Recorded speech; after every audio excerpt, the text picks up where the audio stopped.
boa tarde, boa noite ou bom dia para quem nos assiste. Esse daqui é o piloto, né? O nosso primeiro episódio do Arquibancada na Pista, projeto idealizado pelos membros do Arquibancada MAC para falar sobre Fórmula 1, o maior campeonato do automobilismo mundial.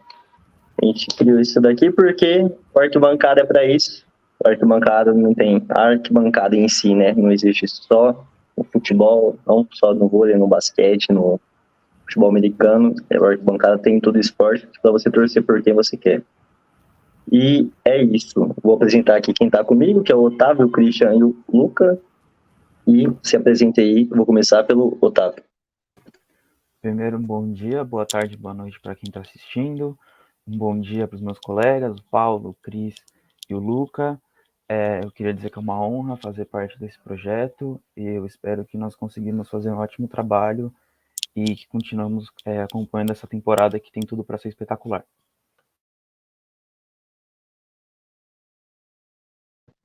Agora, Cris, se apresenta aí, nosso coordenador. Muito bom dia, boa tarde, boa noite para todos os telespectadores aqui do Arquibancada. E um bom dia para os meus colegas, né? Paulo, Otávio, Luca. Uma honra estar participando desse projeto também, de ter ajudado aí a idealização, né? Que não foi só eu, foram todos nós aí que nos movimentamos aí para fazer esse projeto acontecer. E vamos falar de Fórmula 1, né? Vamos dar uma contextualizada para aqueles que não conhecem tanto sobre o assunto e falar sobre o que está por vir, né? Para essa temporada. Luca, sua vez. Bom, muito bom dia aí para os meus companheiros de bancada, aí, o Cris, o Paulo e o Otávio.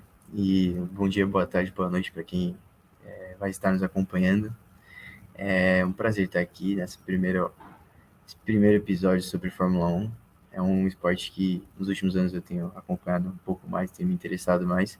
Então acho que vai ser interessante até para aprender mais sobre. É isso.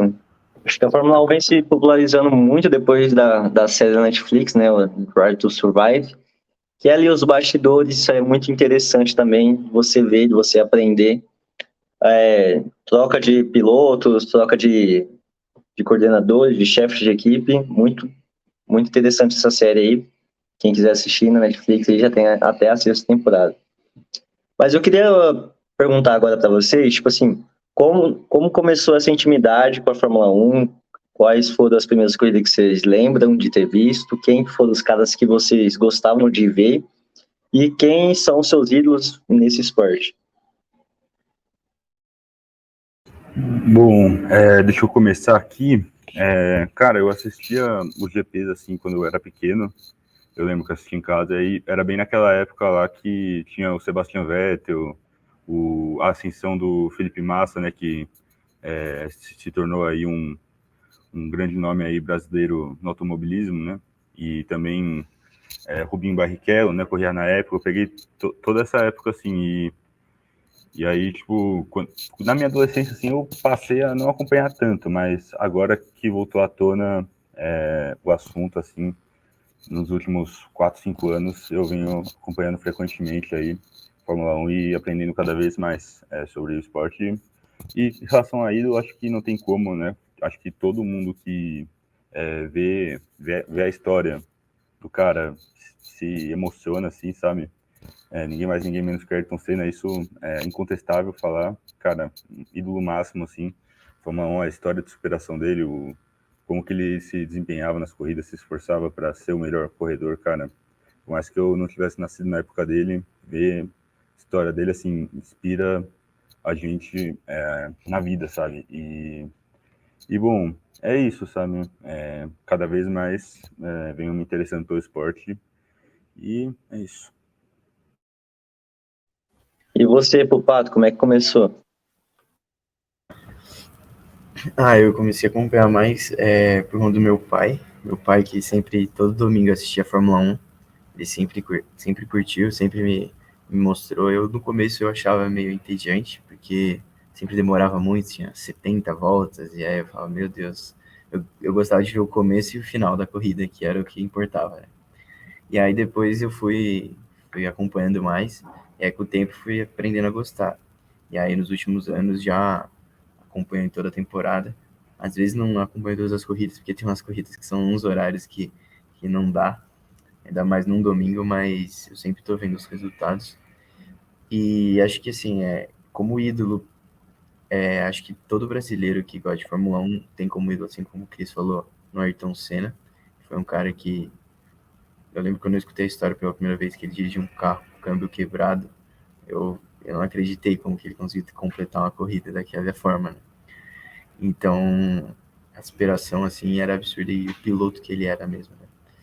E quando eu comecei a assistir, acho que o Felipe Massa era o que eu mais acompanhava, por ser brasileiro, até a fatídica lesão que ele teve lá, da mola na cabeça, que acabou com a carreira dele, infelizmente.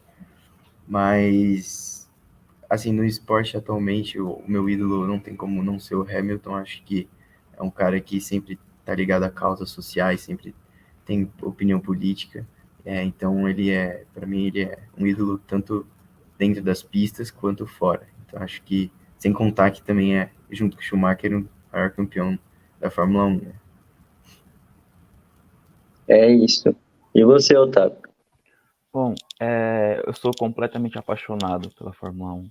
Eu acompanho a Fórmula 1 há mais tempo do que futebol, basquete, é realmente o esporte que eu acompanho há muito tempo. Eu tenho memórias, principalmente da temporada de 2008. Eu tenho algumas memórias. Eu lembro do GP de Singapura, onde dizem que o Felipe Massa perdeu o título, onde o carro dele pegou fogo, e etc. Aquele GP do Brasil é um dos motivos de eu não gostar tanto do Hamilton. Eu nunca esqueci daquele dia. Realmente tive o sonho de ver um brasileiro vencer. Então, o Felipe Massa, na época, foi quem começou a me ajudar a assistir Fórmula 1. Me apaixonava, torcia por ele. Eu vi a lesão dele também. Mas meu ídolo máximo no esporte, junto com o Senna, eu acho que é o Schumacher, porque você vencer o Senna não é fácil. Por mais que ele tinha o carro que ele tinha, assim, com evoluções, com tecnologias que o carro do Senna não tinha na época, mesmo assim você tem que ser muito bom para você vencer o Ayrton Senna, que é considerado um dos melhores pilotos da história. E depois ele vir ganhar 7 campeonatos, se tornar o maior, agora o Hamilton se igualou, se não já passou, eu acho que não é uma coisa para qualquer um, e eu acho muito difícil surgir algum piloto que consiga fazer o mesmo do que os dois fez. Então, o Schumacher é grandioso ao lado do Lewis Hamilton, mas para mim o melhor piloto da história, assim de braço, não tem como não ser o Ayrton Senna. É isso. Bom, eu queria falar um pouquinho da minha também, da minha história com o Fórmula 1. Pra vocês terem noção, velho, eu acompanho Fórmula 1 acho que desde quando eu era muito criança, porque, velho, eu lembro do título do Alonso, que foi em 2005, 2006, velho. Eu fico pensando assim, mano, o Alonso, ele ganhou o bicampeonato faz, tipo, muito tempo e ele ainda tá correndo muito bem.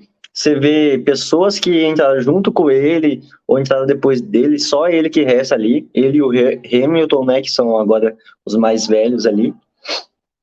E eu acho o Alonso ser muito impressionante, o jeito como que ele ataca e como ele defende. Eu acho que é o melhor defensor da história na Fórmula 1.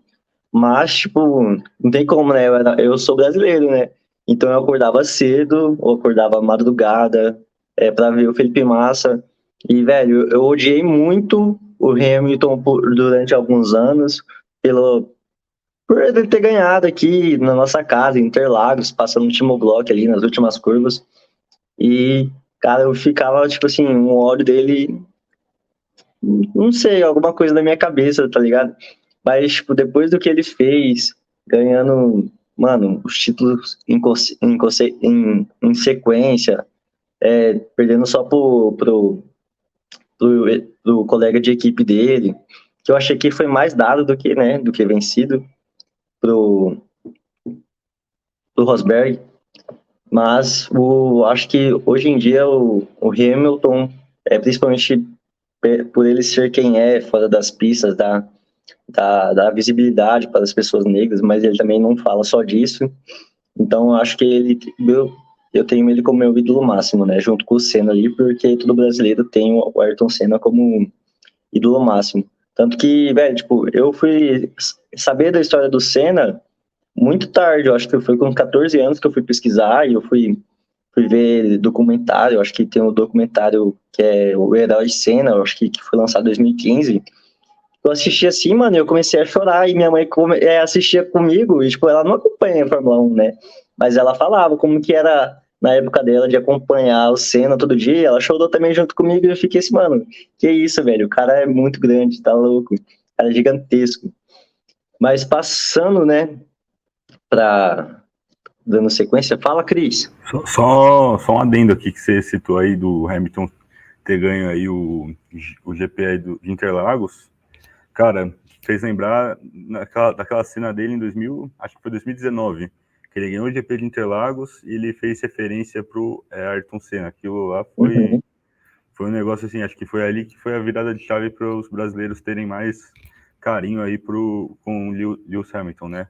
Tipo, Hoje em dia ele é cidadão brasileiro, né? Se esse cara não for um dos maiores nomes, né, do Brasil daqui, na Fórmula 1, né? até apareceu na Câmara dos Deputados, tipo, foi o rolê mais aleatório que eu vi. Lewis Hamilton na Câmara dos Deputados, meu Deus do céu. Ele não fala português, isso que eu achei mais engraçado. Foi em Um 2021. deputado que não entende nada de inglês, os caras lá. Só uma correção, foi em 2021 que o Otávio Foi em falou 2021 aqui. que ele pegou a bandeira. Que ele ganhou. Foi. Ganhou a corrida, mas não ganhou temporada, né? Todo o Max Verstappen surgiu ali. Foi. Ele saiu em último na sprint e durante a sprint, acho que ele saiu em 10º lugar, 11º.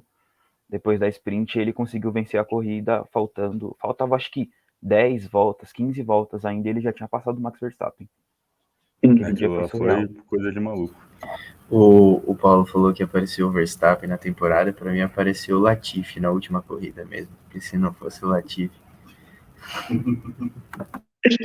Ai. Mas vocês têm noção, velho, tipo, tem muita coisa disso de apego emocional com algo que você gosta, né? Que nem eu não gostava tanto do Vettel, porque ele ganhava em cima do Felipe Massa. Eu achava que o Felipe Massa naquela época tinha chance de ganhar o campeonato, porque ele tinha uma Ferrari em mãos, né? Só que a RBR naquela época, né, o cara ganhando 4 títulos em consequência ali, imparável o tal do Vettel. Só que depois ele até foi pra Ferrari, mesmo assim não deu certo. É triste ser ferrarista, tá, gente? Pelo amor de Deus. Ai. A gente queria dar sequência no nosso programa, né? Mas a gente queria falar um pouco lá de trás, da onde que começou. Para quem não sabe, a Fórmula 1 surgiu como uma união, né, dos grandes prêmios que já tinham na Europa. E o nome Fórmula 1 vem de fórmula, porque todo mundo tem que seguir uma mesma fórmula, por isso toda temporada tem regras e muda coisa de aderência, de um monte de coisa no carro, e todo mundo tem que seguir um plano. Então, tipo, quem se molda perfeitamente, né, aos planos da FIA ter um carro mais rápido nas pistas. Então, assim que começou, e por isso que tem esse nome. E começou tendo prêmios na Europa e nos Estados Unidos, que era em Indianápolis, né, que tem até as 500 voltas em Indianápolis, tem as 24 horas lá também, pelo amor de Deus. Essa pista é histórica, é gigantesca a história dela, e tem muito, muito a ver com automobilismo. Depois foi a primeira aparição aqui da América do Sul foi na Argentina, em 1954, e o Brasil apenas em 1972, mesmo o Brasil sendo um dos maiores países na história da Fórmula 1. A gente tem piloto como Emerson Fittipaldi, Nelson Piquet, Ayrton Senna. Temos o José Carlos Pace, que é o nome da corrida de Interlagos, é José Carlos Pace, porque ele era um corredor de antigamente e que infelizmente, né, teve sua vida cessada no meio da carreira, e não foi nas pistas, foi um acidente de helicóptero, muito triste também.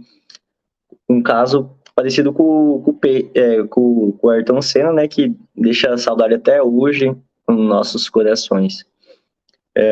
Também temos o Piquet, que ele é um monstro como corredor e péssimo como pessoa. Não gosto dele, a personalidade dele não gosto, o caráter dele. Ele foi tricampeão mundial, isso é muito grande também. E depois, não sei se vocês acompanharam, mas também temos Rubens Barrichello, né? O pessoal sempre fala que ele era lentinho, não era nada. Ele só competia contra o maior, né? Contra um dos maiores, né? Que é o Michael Schumacher, que era, né, o piloto ali principal da Ferrari quando ele corria pela Ferrari junto com o Rubens Barrichello. O Rubens Barrichello também, que era parceiraço do Ayrton Senna, que inclusive se acidentou no mesmo final de semana que o nosso querido Ayrton morreu. Também ele tem várias vitórias, ele tem 11 vitórias, 14 pole positions e 68 pódios. Hoje ele está na Stock Car, mas não sei se vocês lembram, mas tinha uma equipe que surgiu e do nada ganhou e foi embora, que era a Brau, que teve o Jason Button e o Rubens Barrichello. Velho, tipo, eu ficava assim, mano, da onde que esses caras surgiram e ganham assim? Tipo, nesse negócio de construtor tem muita história assim, de tipo, gente que aparece uma equipe, aí sai, vira outra, aí sempre tem 10 equipes, né? Então fica sempre nessa troca e tal, que nem a Alpine agora, que era a Renault, e já teve outros nomes também, né? É isso. Eu queria agora falar também da temporada passada. O que vocês acharam? Acharam justo? Acharam que a Ferrari e a RBR poderiam ter um embate mais longo? Queria começar perguntando pro Pato. Você acha que dá o Leclerc ter buscado mais? Eu achei que a temporada passada a Ferrari começou com tudo, todo mundo sempre acredita no começo da temporada na Ferrari e parece que todo ano é a mesma coisa.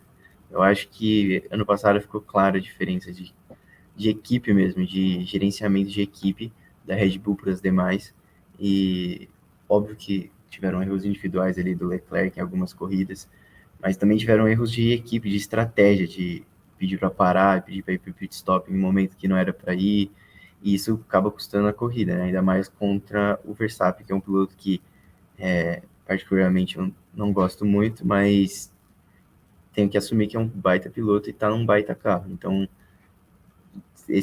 cometer esses erros contra o atual campeão, agora atual bicampeão, isso não cabe. Então acho que ficou justo pelo que foi a temporada inteira. A Red Bull se manteve regular. A Mercedes demorou muito para arrumar o carro. Quando conseguiu arrumar, já era muito tarde para brigar por alguma coisa. Então, eu acho que acabou sendo justa.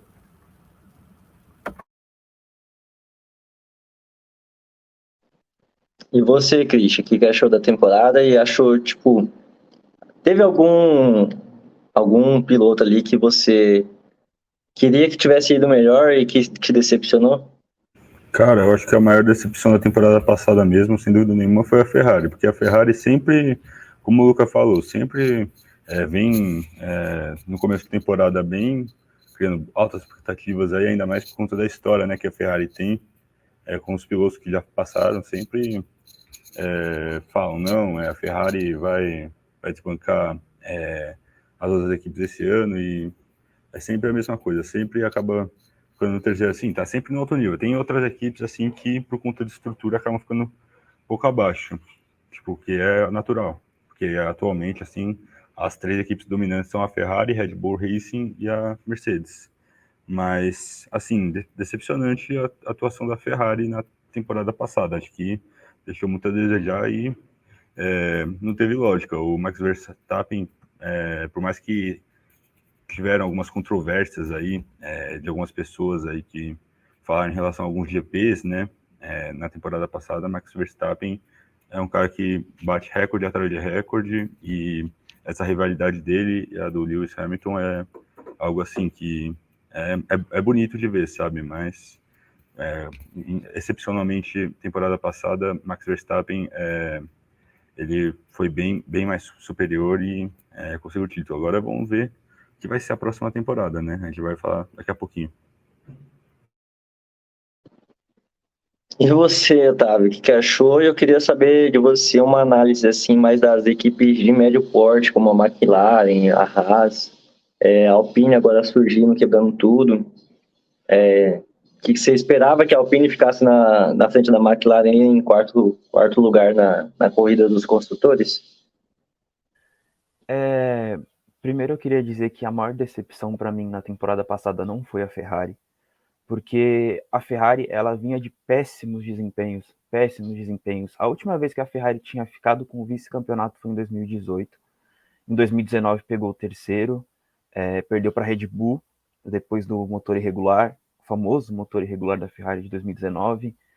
Teve um desempenho, poxa, não dá nem para descrever o desempenho da Ferrari em 2020. Foi realmente ridículo.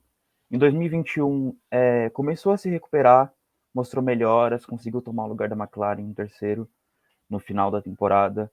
Em 2022 todo mundo botou muita expectativa porque a equipe sempre disse, o Binotto sempre disse que 2022 era o ano que a Ferrari estava completamente focada em vencer, criar um carro para vencer o campeonato. Não conseguiu, mas não conseguiu não pelo carro, principalmente pelo psicológico. A Ferrari se perdeu muito quando começou a errar.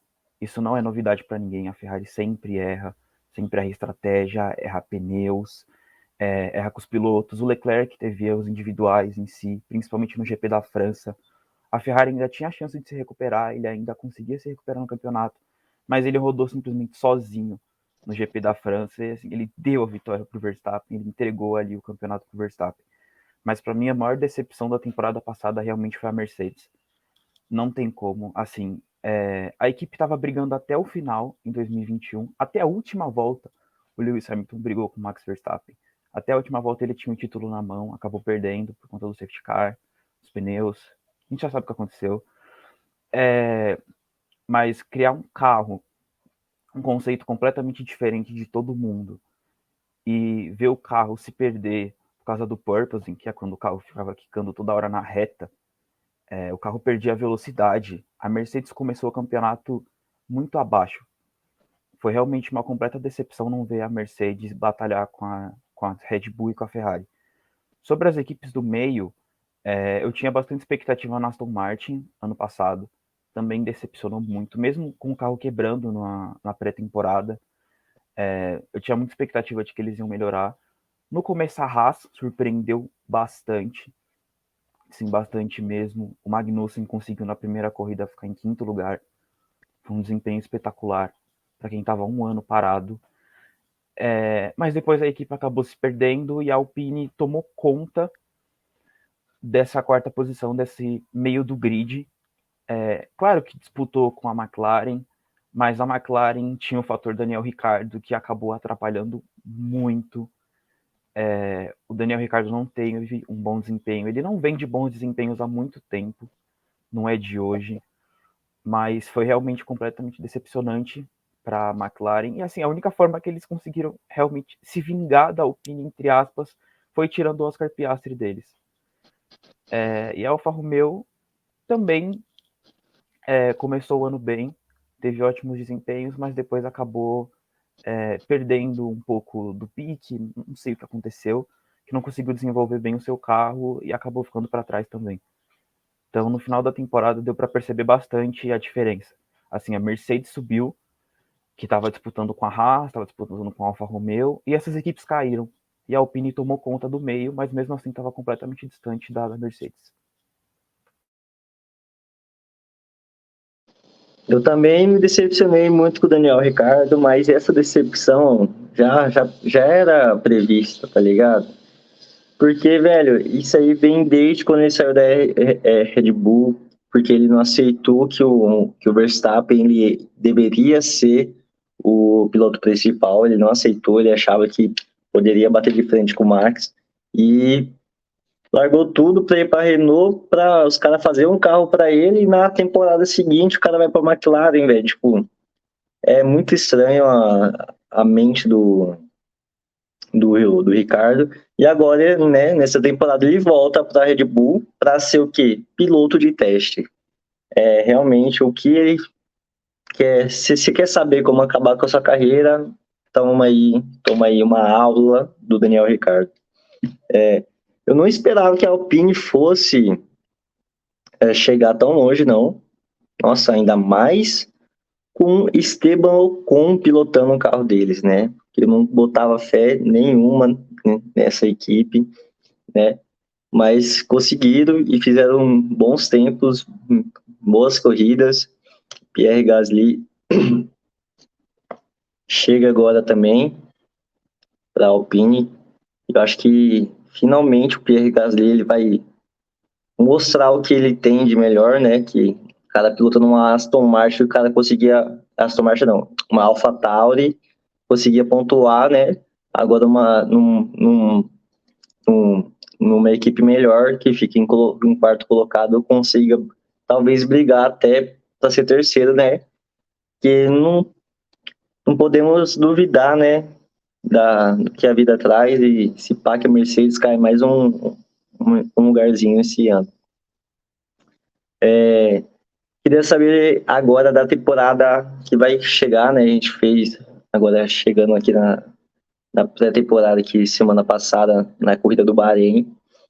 Queria saber do Chris o que você achou das contratações e dos pilotos para as equipes e quem foi demitido também. Que nem eu também, eu não gostei do tempo que faltaram dar para o Mick Schumacher, né? Que eu acho que ele realmente poderia performar melhor, entregar mais. O carro que ele tinha era uma Haas também, não é muita coisa, mas acho que deram muito pouco tempo para ele, um cara que é tão jovem, ganhou a Fórmula 3, Fórmula 2.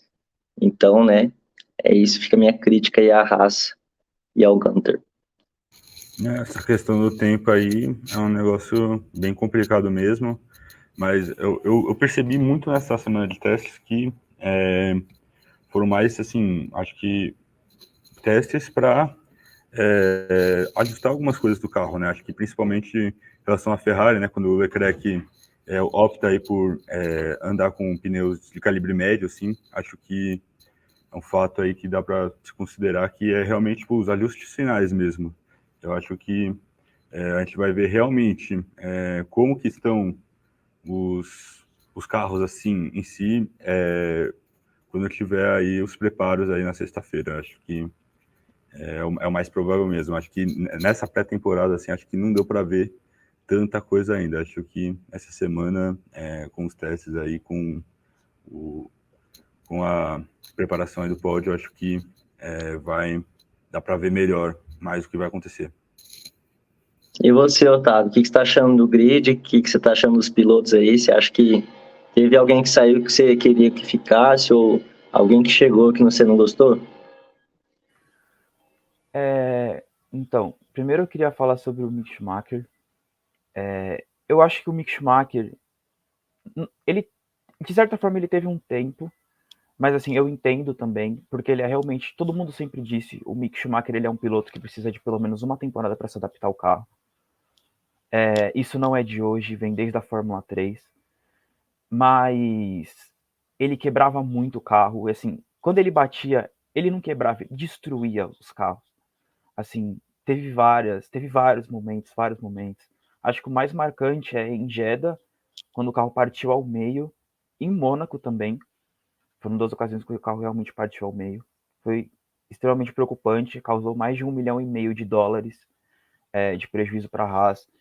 Então, assim, por mais que seja um carro ruim, o Magnussen estava apresentando um desempenho melhor, e isso acabou pesando na decisão, e eles acabaram optando por trazer de volta o Hülkenberg, né?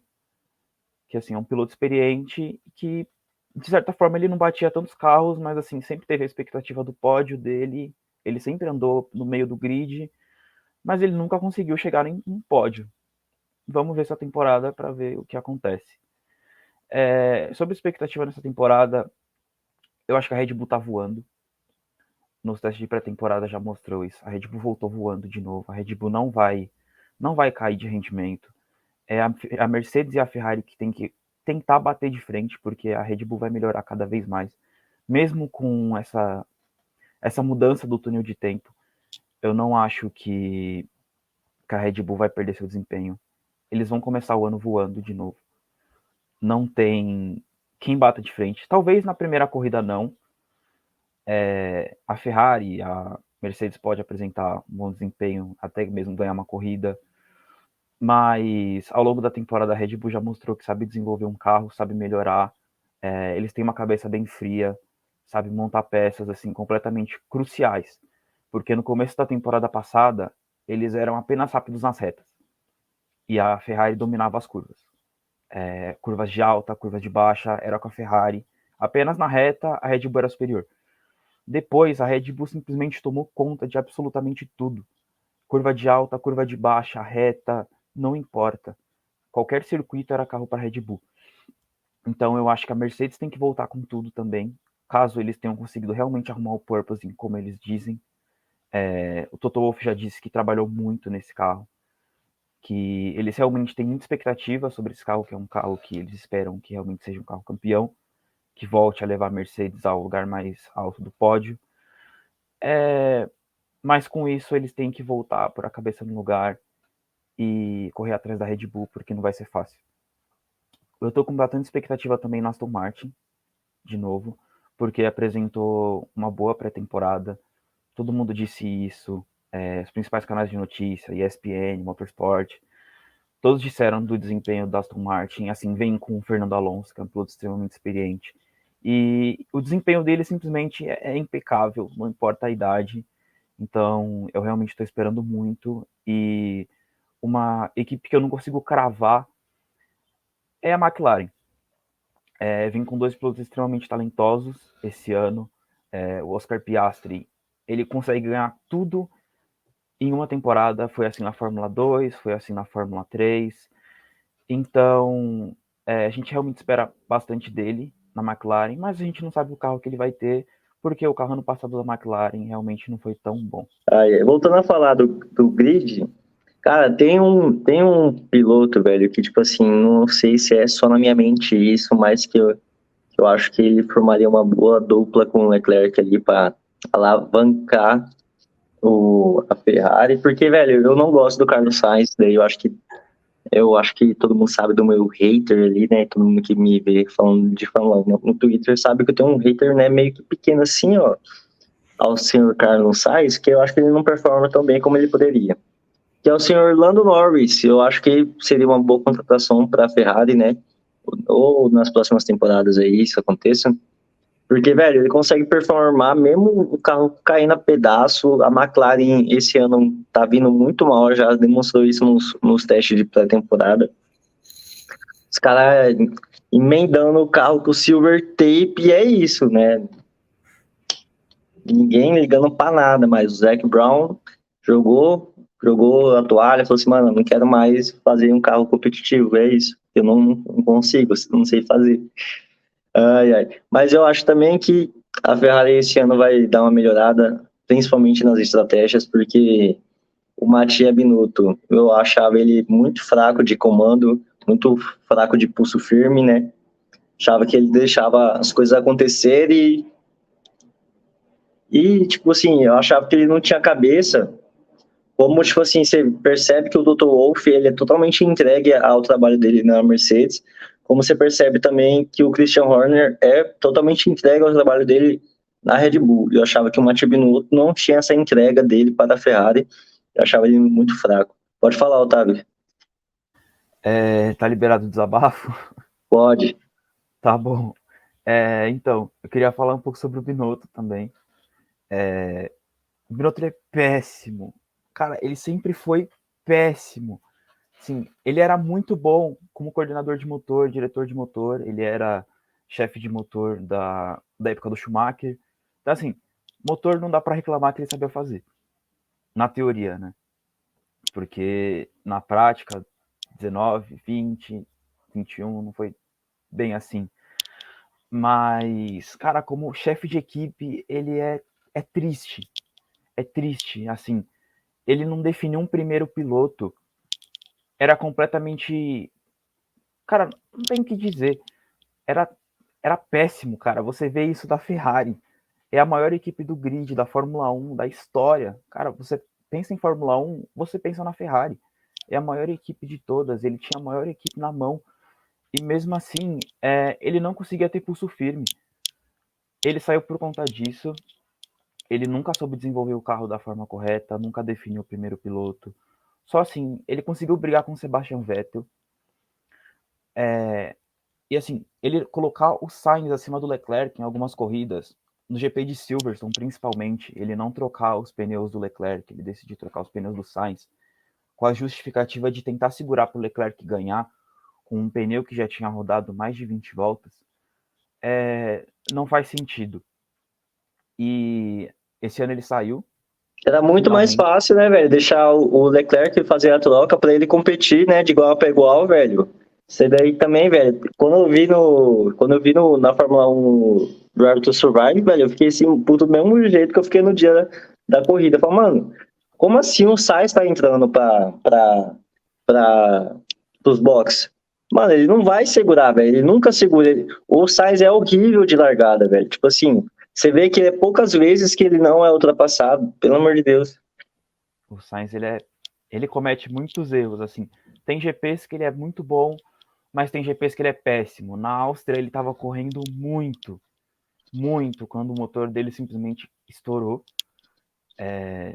Foi triste. Ele não conseguiu passar o Max Verstappen e ajudar muito o Leclerc.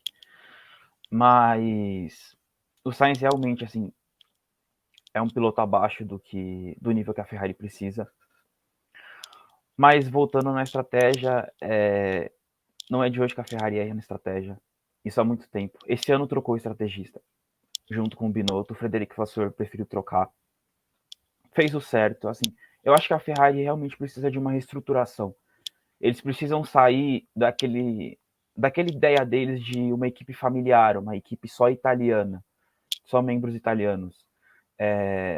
Isso não cabe mais na Fórmula 1. Nenhuma equipe mais é assim. Acho que isso não cabe mais em nenhum esporte, velho. Sim. Até a Haas era uma equipe completamente misturada. Era uma equipe que assim aceitava só russos, assim, uma equipe que aceitava na verdade só americanos. O Gunter era uma exceção, mas isso não cabe mais na Fórmula 1, não tem como. Então assim, a Ferrari realmente precisa dessa reestruturação para conseguir voltar a ganhar alguma coisa, porque sem isso a equipe vai continuar pegando vice-campeonatos, decepcionando torcedores, acabando com carreira de pilotos, como foi o caso de Sebastian Vettel. Assim, a Ferrari entregou 2 carros para o Vettel, 2 carros com a oportunidade dele ser campeão, mas cometeu muitos erros, e isso acabou impedindo eles de ganhar um campeonato com o Sebastian Vettel. E assim, velho, tipo assim, tem temporadas que eles estão com o carro bom e eles pecam muito na estratégia, velho. Tipo, isso não faz o menor sentido. Tipo, a estratégia deveria ser comparada com o carro, um problema menor, né? Mas sim, esse é o maior problema dos caras, velho. Sim. Ai. Cris, me ajuda. Que foi? Quer falar mais alguma coisa? Então, uma coisa que eu queria falar também, meu, para ficar de olho nesse cara aí, no Oscar Piastri, né? Que é um cara aí da McLaren que tá... ele é uma joia bruta, ele é um diamante a ser lapidado, ele corre muito. Eu acho que esse vai ser o futuro da Fórmula 1, na minha opinião, mas como o Otávio falou no comentário dele, só vai depender do carro que a McLaren vai entregar, né? Mas eu acho que talvez seja um pouco mais pareio essa próxima temporada, porque né, estão havendo aí mudanças constantes, né, no regulamento da Fórmula 1, questão teto de orçamento, então quem sabe, né, ele possa ter um pouco mais de destaque, pegar aí uma quarta, quinta posição aí. Eu acho que assim, pegar um top 3 assim na temporada, acho bem complicado ainda pelo nível aí das outras equipes, mas é um cara aí para ficar de olho. Eu acho que se ele performar bem esse ano, eu acho que ou a Ferrari ou a Red Bull pode pegar ele, porque o Christian Horner mesmo falou na temporada atual aqui da série que, velho, ele se arrependeu de não ter pegado o Piastri, velho, porque o cara corre muito. Tá, mano. Então, tipo, se você vê isso também, isso dá uma esperança para nós brasileiros de ver o Drogovic realmente entrar na Fórmula 1. Porque se você pegar todos os campeões de Fórmula 2, todos tiveram uma chance, pelo menos, de pilotar um carro de Fórmula 1. Hoje em dia lá temos o Leclerc, temos o George Russell, temos o Lando Norris, agora chegou o Oscar Piastri, e nessa sequência, né, tá vindo o Drogovic, né, que pegou semana passada o carro da Aston Martin também vai correr, que fez, eu achei realmente que, tipo assim, ele fez um bom tempo, né? Ele ficou abaixo do Alonso, porque, porra, o Alonso é experiente pra burro, ele sabe correr, não tem como. Mas, tipo, se deixar na mão desse moleque, velho, ele vai voar e realmente vai ser contratado por umas equipes maiores. Tipo assim, eu acho até que ele não fez um tempo melhor, porque na primeira parte do treino, o carro pifou. Eu tô falando isso do primeiro dia, né? Do primeiro teste. Eu acho que ele Exatamente. não fez um teste, um carro melhor, porque ele foi o cara que menos deu voltas no treino, entendeu? Eu acho que o carro da Aston Martin foi o que pegou brasileiro aí no treino. Acho que esses problemas aí a Aston Martin vai ter que ficar de olho, que não dá para você simplesmente começar uma temporada com um carro bichado daquele, meu. Tá? Até acho que, com todo respeito aí a Aston Martin, mas até acho que um Uno Mille corre mais que um carro desse, meu. Dá menos problema, sabe? Pelo amor de Deus. Que isso? Tá falando isso não. Pô, o Alonso perfumou bem com o carro dos caras, fala isso não. Eu tenho a esperança de a Aston Martin conseguir pelo menos brigar ali para quarto ou quinto lugar. Não, bota o Fernando Alonso no Mille. Eu acho que ele performa 1000 vezes melhor do que nesse carro aí dessa temporada. Uma escadinha no teto ainda. Não, cara. Não, tipo, completamente muito estranho mesmo, sabe? Completamente fora da curva esse negócio desse defeito que teve no carro da Aston Martin, porque nenhum dos carros dos treinos ficou tão defeituoso assim quanto da Aston Martin. Então, sim, é preocupante aí para a equipe. Tem que ficar de olho aí nessa equipe aí para fazer os ajustes necessários, porque não dá para começar o ano com um carro ruim, não. É isso. Ai.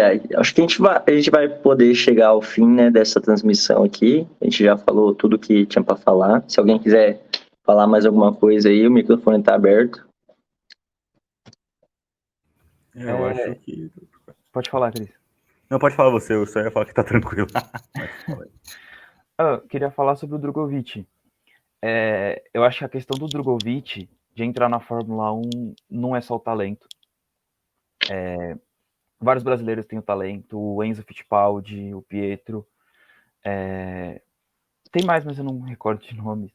Já teve muitos nomes que passaram, mas eu acho que é muita questão do dinheiro dos patrocinadores. Isso define muito se o piloto campeão, vice-campeão, vai entrar na Fórmula 1. A gente já viu muitos casos de pilotos entrarem na Fórmula 1 só por conta do dinheiro, principalmente nos últimos anos. O Mazepin. O Latifi. O Lance Stroll, ele se mantém por conta do pai dele. Então, assim, a gente nunca sabe qual o contrato que ele tem, quantos anos ele tem. Se ele vai correr parece que é infinito o contrato dele. Exatamente, parece que ele vai correr a vida toda ali, porque o pai dele é dono da equipe. Ele é completamente inconsequente. Então, assim, ele bate nos outros e tá tudo bem. Porque ele não tem que se preocupar com o carro dele. O pai dele banca. Então, tá tudo bem, sabe? Então, eu acho que agora algumas equipes estão mudando esse conceito de parar de se importar tanto com o dinheiro que vem do piloto e se importar mais com o talento, mas enquanto todas as equipes não estiverem pensando nisso, vai ser difícil um brasileiro entrar por conta dos patrocínios. Também acho, velho. Tipo assim, mas eu tenho a esperança de que ele performe também. Ele pode performar por duas equipes, né? O Drogovic. Ele vai ser piloto de teste de duas equipes, então A eu Aston acho. e a McLaren. Eu tenho uma pitada de esperança aí que alguém possa ver eles ali como um bom piloto e colocar ele pra cima, né? Colocar ele como um piloto titular da equipe. Eu acho realmente que, tipo, tem alguns caras ali que já poderia. Mano, o Huckenberg, velho, que voltou esse cara? Pô, mano, aposenta, bota o moleque lá, velho, tá ligado? Cara, tipo, ele nunca ganhou nada. Não tem por que esse cara voltar. E, tipo, eu acho muito pequeno esse pensamento da Haas. Eu sei que é uma equipe que tem pouco orçamento, né? Mas de, tipo, trazer um cara só porque ele não bate tanto. Mas ele também não performa tanto, ele não corre tanto, ele não é rápido. O que você vai ganhar com isso na temporada? O que vai trazer de retorno financeiro? Nada. Porque você não vai marcar pontos, você não vai subir nada na tabela. Então, tipo, acho um pensamento muito pequeno, apesar de ser uma equipe com baixo orçamento para fazer carro, né? Não, total, total. Os caras, como diria aí os comentaristas, foram Juvena. Foram Juventus. Ai, ai. Mas eu acho que é isso, né? A gente falou tudo que tinha para falar. Eu acho que a gente não tem rede social ainda, né? Ou é só. Tem a rede social da arquibancada, né? Qual que é a rede O social da Arquibancada arquibancada? Mac, né? No Instagram. E aí o Twitter tá Arquibancada desativo Mac ainda. também no YouTube. É. E é isso. E tchau.